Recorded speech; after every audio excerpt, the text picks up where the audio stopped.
Action in the Community is holding their third education forum entitled Help!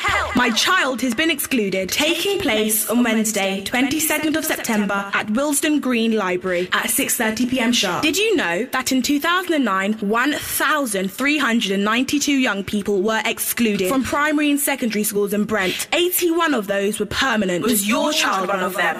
Do you think the exclusion was justified? Did you and your child receive any help and support? Where is your child now? Come and sit with us. Our panel will inform you of your rights. To get in touch with AITC, call 07949 005 117 or log on to aitc.org.uk or join us at Facebook, Affecting Change. To be honest, I think that question's besides the mark, because the question we should look at is why were schools created in the first place and what values do schools actually instill in children.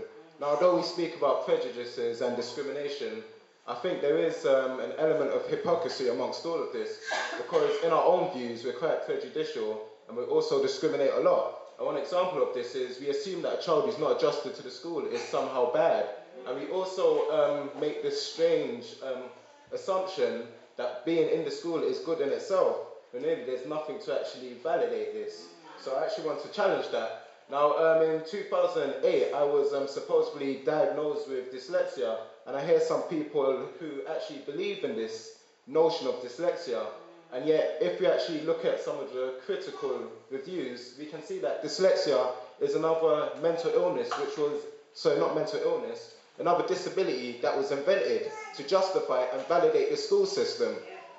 You could check out multiple opposing views on this. Just as in the past they created a mental illness called drapetomania, which was given to slaves who ran away from plantations. So why are we labelling the people who do the good thing and try and get out of these institutions instead of actually challenging the institutions themselves? I'll answer this. It's because people are dependent and people are cowardly. They don't want to do what actually matters. That's the bottom line. Ricardo, do you want to add anything to that at all? It's the mindsets, really. Like, there's a lot of teachers as well that act more like Uncle Toms than they do, and they don't know shit about themselves, to be honest. Can you keep your language for this forum? If you don't mind, sorry. Yeah. Thank you. I don't keep it real, but the language. Thank you. I do apologise for that. That's fine, thank you. Could I just state one more thing as well? When I'm not trying to attack anybody by saying, by accusing anyone of being cowardly, my point is this whole faith in the school is predicated upon this belief that schools are going to provide jobs. Where does this certainty come from that there will be jobs for your child?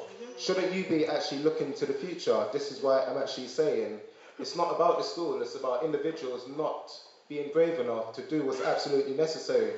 Anything else is besides the point. Can I ask you, Rohan, how did you come to that conclusion? How are you? I was expelled from 3 schools, I got kicked out of college, I got suspended multiple times. I actually thrived when I went to Peru. I think in the history of Peru, I've got the highest results there. So it shows that there's nothing wrong with me. It shows that all these labels are fictional. Why did you get excluded though? Because I follow the beat of my own drum, and that's what really matters. I don't subordinate myself to others. This is my opinion now. I'm saying that there's what we're fundamentally, this is about belief. Do we trust in individuals or do we trust in the institutions? I don't trust in institutions. I trust in myself and my own instincts. This is why I expelled. I had faith in myself. I didn't expect anyone to provide anything for me. So when I got expelled, I was like, cool. I went to Peru. That was the best place I ever went. That was when I actually came across genuine people. And funny enough, it was only once I got kicked out of school I actually came into contact with people who cared, because they saw I was orientated in my own way. They weren't trying to adjust me to a certain system. That's Rohan, one more question, sorry. Wow. How involved was your parents within this whole...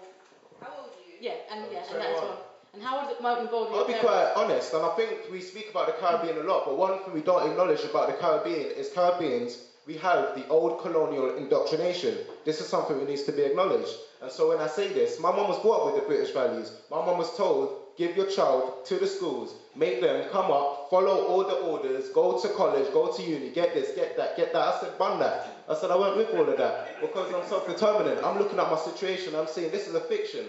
this is stuff that she sold to people. So I'll be quite honest, my mum was more leaning on the side of the school, and so she wasn't necessarily involved. However, on those few occasions when she was there for me, there was a lot of trickery and deception. I mean, the school teachers acted like police when you're trying to file a case against them.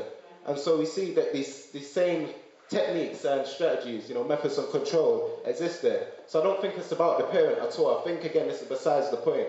It's about the fundamental belief we have about children and the faith which we have in ourselves and what we want to do.